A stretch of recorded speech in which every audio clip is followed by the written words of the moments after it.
Табанның астын уқаласаң, 5 минуттан соң денеде ғажайып өзгеріс болады.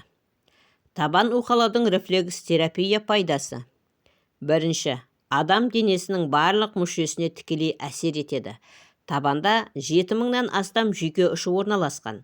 Әрбір мүшеге сәйкес келетін рефлекс нүктелері бар. Мысалы, бауыр, жүрек, ми, ішек, көз, өкпе, бүйрек және тағы да басқа органдар. 5 минуттық уқалау нәтижесінде қан айналымы жақсарады. Ми оттегімен жақсы қамтамасыз етіледі. Жүйке жүйесі тынышталады, стресс, шаршау азаяды. Қан қысымы біртіндеп қалпына келеді. Ұйқыны жақсартады. Табан астындағы ұйқы нүктелерін уқалау арқылы мелатонин гормонының түзілуі артады. Кешкі уқаласаң ұйықтау жеңілдейді, терең ұйқы болады. Ішкі ағзалардың жұмысы жақсарады.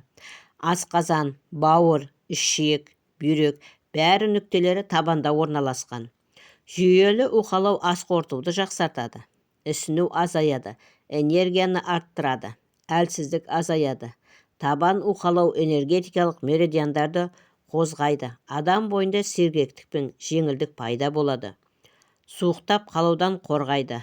Табанды жиі уқалау дене температурасын тұрақтандырып, иммунитетті нығайтады. Әсіресе суық күндері пайдалы. Мидың қызметін жақсартады. Миға қан мен оттегінің жетуі жақсарады. Ойлау, есте сақтау, зейін артады.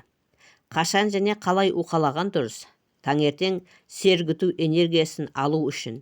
Кешке босаңсу, ұйқыны жақсарту үшін. 5-10 минут жеткілікті. Арнайы рефлекс картасы бойынша уқаласа әсері артады. Міне құрметті көрермен, осымен видеомыз аяқталды. Егер видеомызды пайдалы болды деп тапсаңыздар, арнаға тіркеліп, лайк басып, пікір қалдырып, қоңыраушаны баса кетуді ұмытпаңыздар. Сіздердің болмашы оп-оңай ғана әрекеттеріңіз біз үшін өте маңызды. Келесі видеода кездескенше аман сау болыңыздар. Дендеріңіз сау болсын, ақпаратымыз пайдаларыңызға жарасын.